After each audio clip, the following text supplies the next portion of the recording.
Excelente día estés teniendo donde quiera que te encuentres. Te saluda Diego Parra de este canal TESA Cursos del Área de la Salud.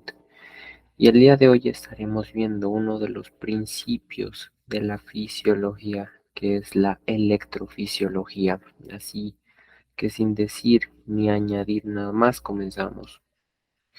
Es importante tomar en cuenta el concepto de ion. Un ion es un átomo que tiene una carga. Esta puede ser positiva y negativa, y dentro de los iones tenemos a los cationes que se caracterizan por tener una carga positiva. Vemos representado en la imagen que este átomo tiene más protones que electrones, no es neutro. Entonces, al tener más protones, pues tienen una carga positiva. Los aniones, al contrario, tienen más electrones en su órbita que protones y, por consiguiente, transmiten una carga negativa. Y un electrolito es una sustancia que al disolverse en agua se puede disociar en iones. Iones, como ya vimos, pueden ser cationes o aniones que transmiten una carga, y esto hacen que se comporten como conductores eléctricos. En este tema estaremos tocando los iones, como lo son el potasio, el cloro, el sodio, el calcio, que se verá mucho en sistema muscular, pero hay que tomar en cuenta pues el concepto de electrolito, ¿no? Los tejidos excitables por excelencia son el sistema nervioso, el tejido nervioso, esencial para transmitir información en todo nuestro cuerpo, y donde un potencial de acción va a ser el que nos desencadene esa transmisión de información, y el sistema muscular, donde el potencial de acción será esencial para secretar la acetilcolina y poder realizar la contracción, que ya entraremos más en detalle cuando veamos el sistema muscular y este proceso de contracción. Hay que conocer el concepto de umbral para poder entender cómo se desarrolla este potencial de acción. Como bien indica en esta tabla, tenemos que el umbral es el estímulo necesario para que se pueda dar un potencial de acción. Si no se llega a este voltaje requerido, que ya entraremos más a fondo, pues el potencial de acción no se va a dar. Y existen otros conceptos, como lo es el subumbral, debajo del umbral, un supraumbral, mayor al umbral, y un máximo, donde ya hay una respuesta celular máxima. Y finalmente tenemos al supramáximo, donde ya existe un daño celular. El potencial de acción se mide en milisegundos y milivoltios. Eso hay que tomarlo en cuenta, pues vamos a estar hablando mucho, principalmente de voltaje.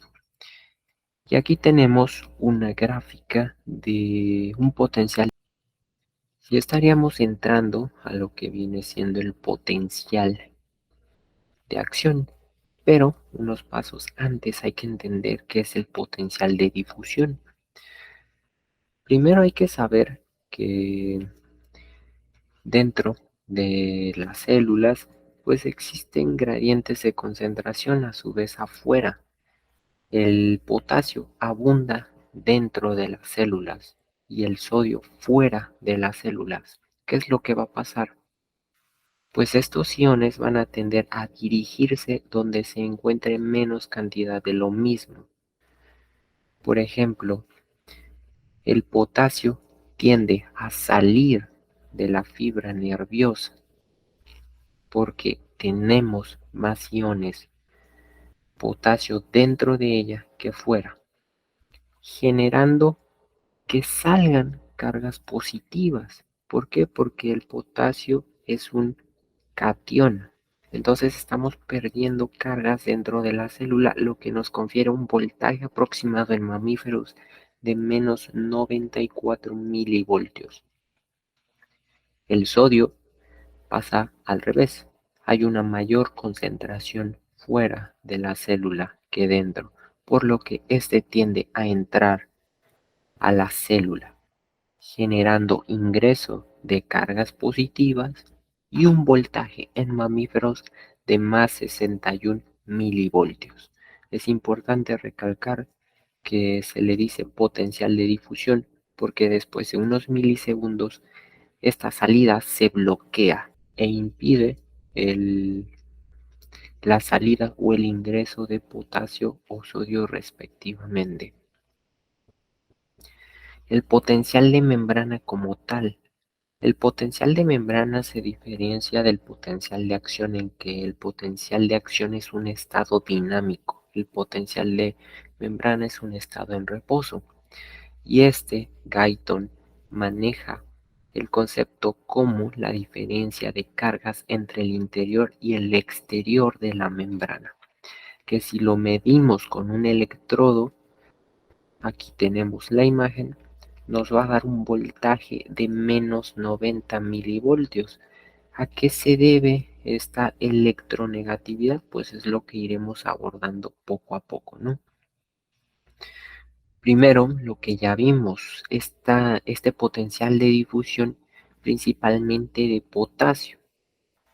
El potasio pues sale de la célula generando pérdidas de cargas positivas, ocasionando una electronegatividad en el axón y fuera una electropositividad. La diferencia crece bloqueando la difusión adicional, que es lo que ya habíamos después de un milisegundo. Esta difusión se va a detener. Sin embargo, pues esta salida de los iones potasio aporta una electronegatividad por la pérdida de cargas. Y es precisamente el potasio. El potasio es 100 veces más permeable que el sodio. El potasio es el actor principal en esta película llamada potencial de acción, pues es el que sale de la membrana celular. Y importante destacar la participación de la bomba sodio-potasio. La bomba sodio-potasio se dice que es electrógena. ¿Por qué? Porque difunde 3 cargas positivas al exterior y añade 2 cargas positivas también al interior. Sin embargo, estamos generando la pérdida de una carga positiva. ¿Ok? Los iones que salen son iones sodio, 3 iones sodios por cada 2 iones potasio. Y esto es generado o promocionado por el ATP. Entonces ya tenemos los intermediarios que otorgan una electronegatividad en la membrana celular, dentro de la célula. La bomba sodio-potasio, la tendencia de los iones potasio a salir, que no se mencionó, pero casi siempre son por estos canales de fuga, que son mucho más afines al potasio que al sodio. Los gradientes de concentración, algo que hemos estado mencionando durante este video, observemos que el sodio es 10 veces más abundante en el exterior que en el interior. Pasa a lo contrario con el potasio, este es 35 veces más abundante en el interior que en el exterior. Los cocientes van a tomar repercusión cuando observemos los principios físicos de donde viene este potencial de membrana, que es el potencial de Nernst y el potencial de Goldman. El potencial de Nernst propiamente se define como el potencial de difusión que se opone a la difusión neta de un ion en particular. Esto es importante destacarlo.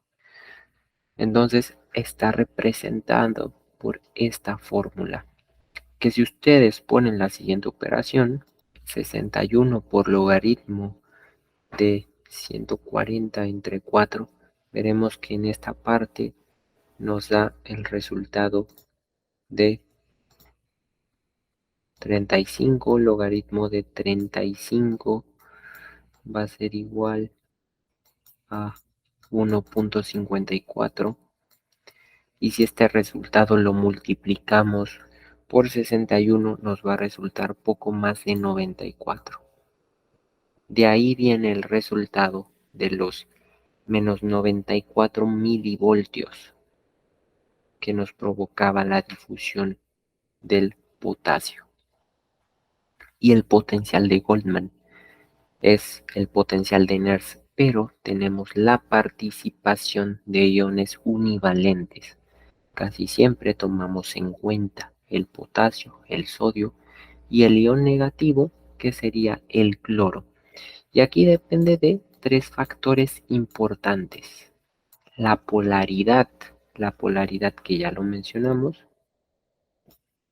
se refiere a la carga que tengan, la permeabilidad en la membrana y la concentración en la que se encuentren.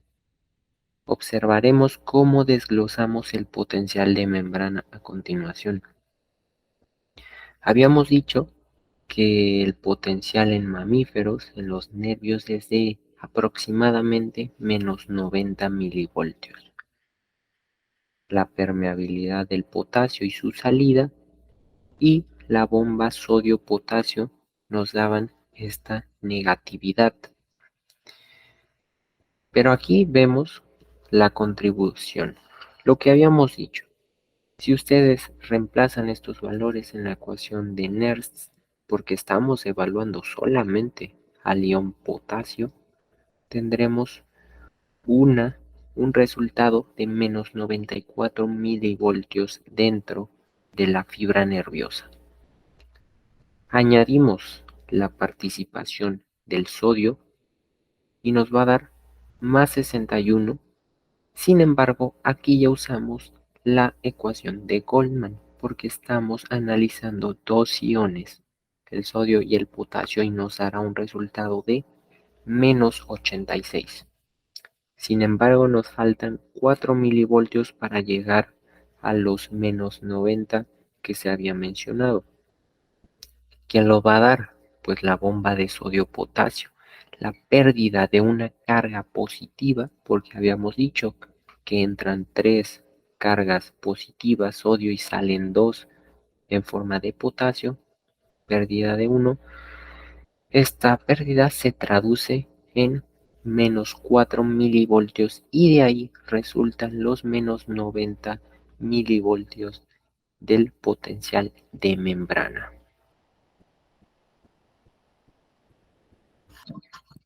Estaremos viendo a continuación, ahora sí, el potencial de acción. El potencial de acción ya es un estado dinámico. Cambios rápidos en el potencial de membrana nos van a dar pues este potencial de acción importante para diversos procesos fisiológicos que se abordan durante toda esta materia. Pero hay que entender el potencial de acción. Y aquí tenemos las fases explicadas de una manera muy vaga. Hay que señalar que tras la llegada de un estímulo se produce la apertura de canales sodio, la despolarización.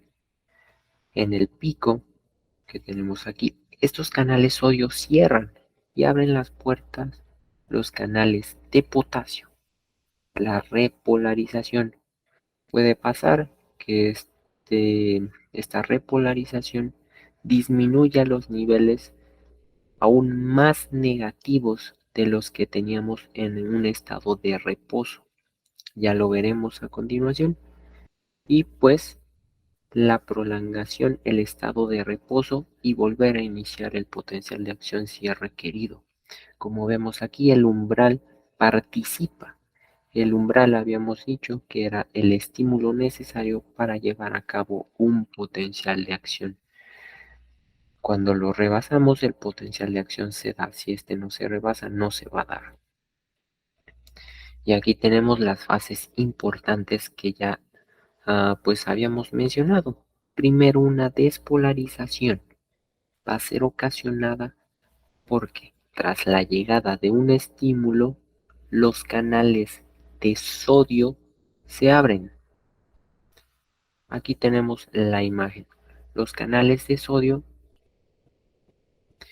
pues se abren. No lo habíamos mencionado, pero los canales transmembranales se conforman de dos compuertas. Una compuerta de activación fuera de la membrana y un canal de inactivación dentro de la membrana. Cuando llega un estímulo, el sodio ingresa a la membrana celular, al citosol, generando una electropositividad. Como vemos, el voltaje cambia de -90 a +35. Sin embargo, pasados unas milésimas de segundo, estos canales de sodio se van a cerrar por la puerta de inactivación. Ok. ¿Qué sigue? Después de que estos canales de sodio se han cerrado, viene la apertura de canales potasio desde la puerta de inactivación y nos van a llevar de un estado positivo a un estado negativo de nueva cuenta, promocionado por esta salida de iones potasio. Como lo había mencionado, es un juego de cargas. Ingresan cargas positivas, perdemos cargas positivas, nos da un resultado de vuelta a lo negativo. Estas son las fases del potencial de acción. Las repetimos nuevamente. Llegada del estímulo, apertura de canales de sodio, ingreso del sodio, cierre de canales de sodio, apertura de los canales de potasio, la repolarización con el ingreso de potasio, una hiperrepolarización que la veremos a continuación, y de vuelta a su estado en reposo. Importante que todos los alumnos de fisiología aprendan estas fases del potencial de acción.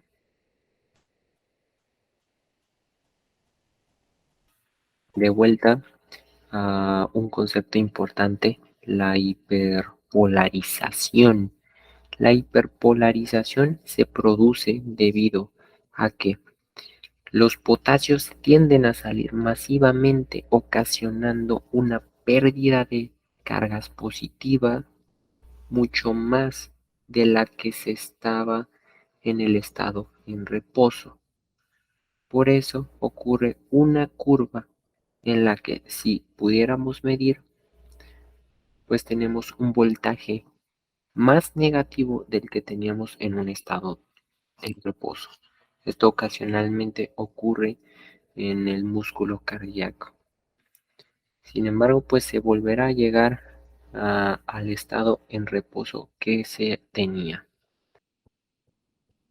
El principio de todo o nada, o la ley del todo o nada, nos dice que tras la llegada de un estímulo, si las condiciones son óptimas dentro de la fibra nerviosa, se producirá un potencial de acción. Si no se cumplen, si no cumplen los mínimos requerimientos, este potencial de acción no va a ser efectivo, no se va a dar.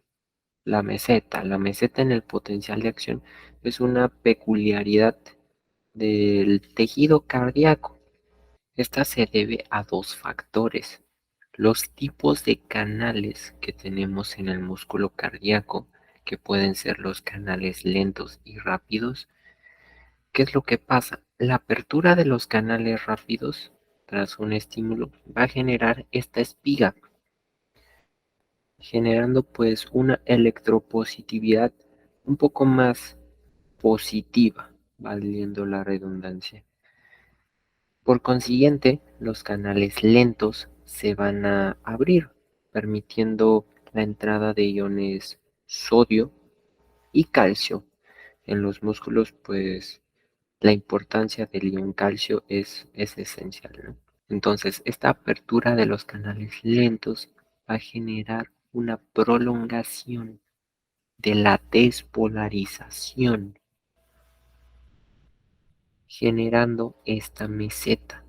Por consiguiente, se cierran los canales de sodio y calcio y la apertura de canales potasio va a generar la repolarización y su vuelta a el estado de reposo. Y tenemos la apertura lenta de ¿qué? De canales de potasio en este caso. Habitualmente los canales de potasio tienen una, una ligera demora en su apertura. Quizá esto explique el fenómeno de una prolongación de la repolarización. Esto explica el fenómeno de la meseta. El periodo refractario nos dice que una célula es incapaz de generar un nuevo potencial de acción mientras siga despolarizada. Y tenemos dos tipos. El absoluto abarca un tercio de la repolarización y nos dice que en este es imposible generar un nuevo potencial de acción.